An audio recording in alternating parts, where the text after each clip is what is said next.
Apa pun dia dah nak semaya.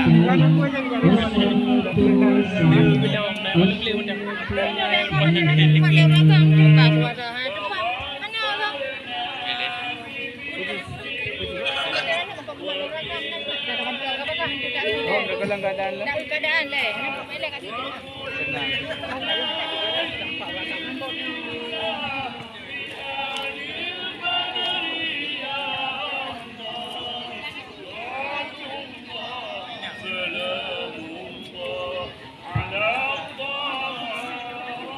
Wajah hanya seladullah je ngambil. Ikut orangnya. Ni agak im. Ni bimbing wajah je. Ikut ke selawutnya, ikut selawutnya tu. Kedai ni je.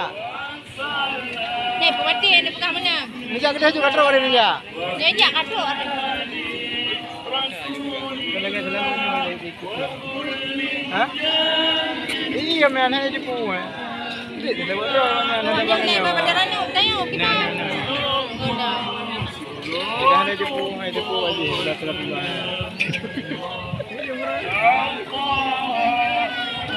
Ni ada pula ikut mereka dia dah menghidup.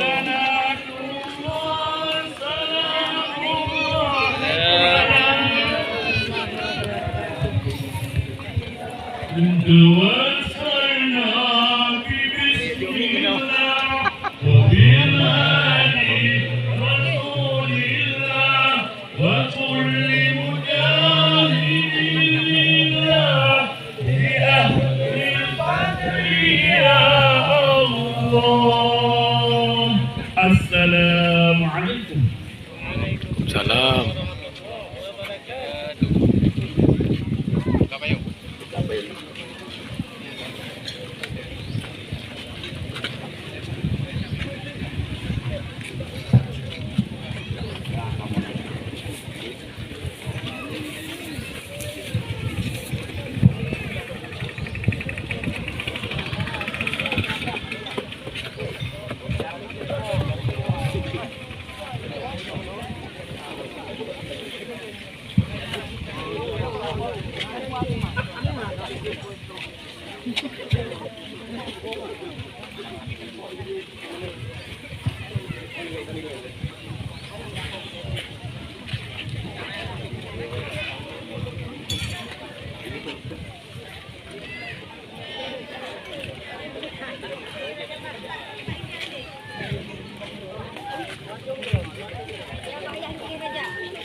Kibat.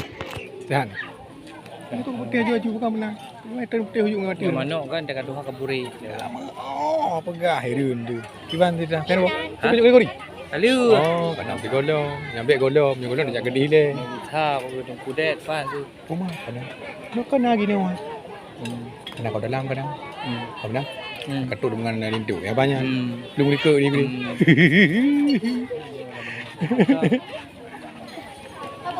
Apa benda roro nah. Tadi dah.